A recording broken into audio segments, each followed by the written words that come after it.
I never finished talking to you about the clap. I wanted to say some more things about it. One of the things was about the sort of echoes that I hear. So once, when I was a boy in a history class, they taught me about Joseph Stalin, and he was giving out some boring speech he had about how he was going to collectivize the farms or something like this, and as a side affair, kill millions of people, and they had to applaud him. So everyone was in the auditorium or wherever he was speaking, and they were all clapping, and it went on for ages. This is a story recorded by Alexander Solzhenitsyn in a Gulag archipelago. So they're all clapping, and eventually it went on for 6-7 minutes, and it goes on for 11 minutes. Eventually someone packs it in and thinks they've had enough of it, and this guy was like a paper factory director, and he stops clapping.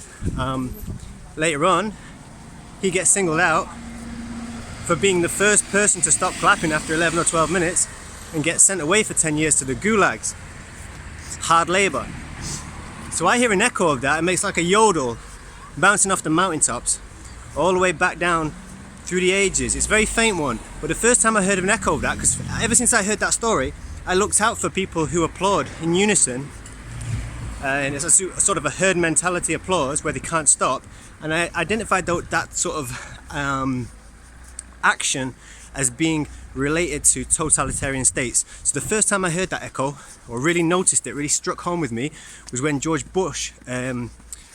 W. Bush gave a speech to the Joint Congress about how you were either with him or you were with the terrorists, which to me always seemed like a bit of a raw deal, because you had to be on the side of a perpetual war inflicted on poor people in the Middle East, or you're on the side of the people who are inflicting that war, or who perpetrated 9/11, sorry.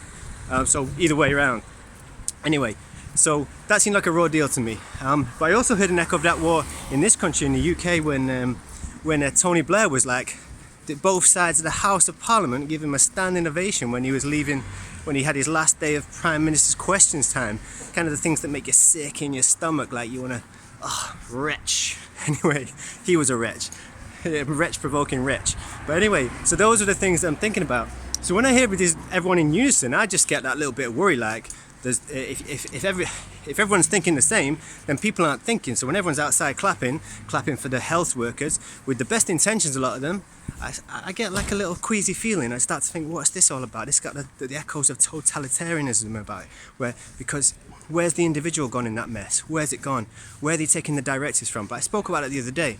But what I also like to talk about is how, who's it for? Who's it for, that stuff? It obviously makes the people doing it feel good, that they feel nice about themselves.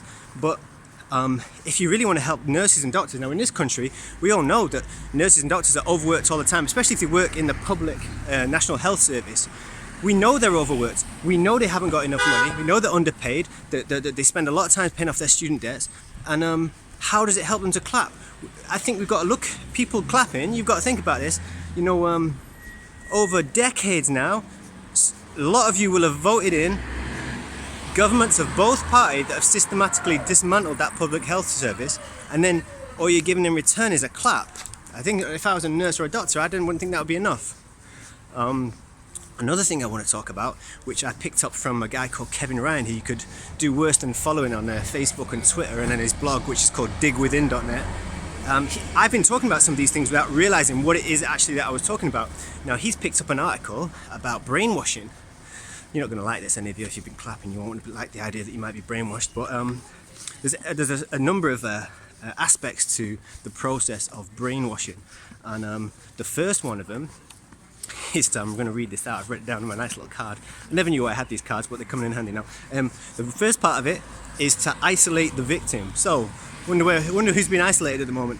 Another one is to attack the self-esteem. Well, we've talked about that in terms of labeling each individual person in the country as some kind of vermin or rat in the Black Plague, some plague carrier, some plague carrying vermin. So you're having your self-esteem attacked.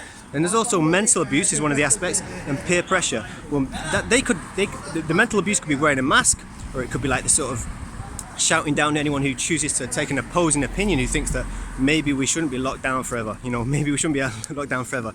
But they're kind of interchangeable then. But the other one is like an us versus them thing. So you've got like an us versus them thing going on between the neighbours who wish to perform the clap and those who don't, and then suddenly it divides the community. And this was seen, there's a report that was going around in various newspapers about a woman who was putting a baby to bed and she was tired and didn't make it outside for the clap, and then suddenly she was abused on Facebook, singled out for not doing the clap, which is a bit mental.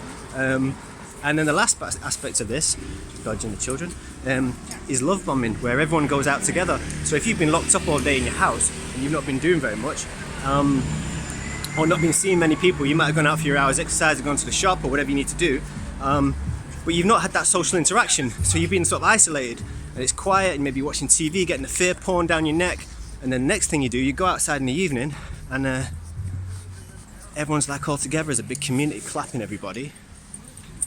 It's not it's kind of joyous. It's kind of joyous after you've been isolated all day. So there's these aspects to it. I mean, you can watch it again. I won't read them out again. But all aspects of them are all those boxes are ticked. All the brainwashing boxes are ticked by some of the things that we are being subjected to during this period of lockdown. So that's something to think about. Now, I wish I'd thought of a good outro. I kind of forgot what I was going to say, but that's probably enough anyway. You get the idea. Be wary of doing things without thinking, and be wary of brainwashing. Take care. See you later.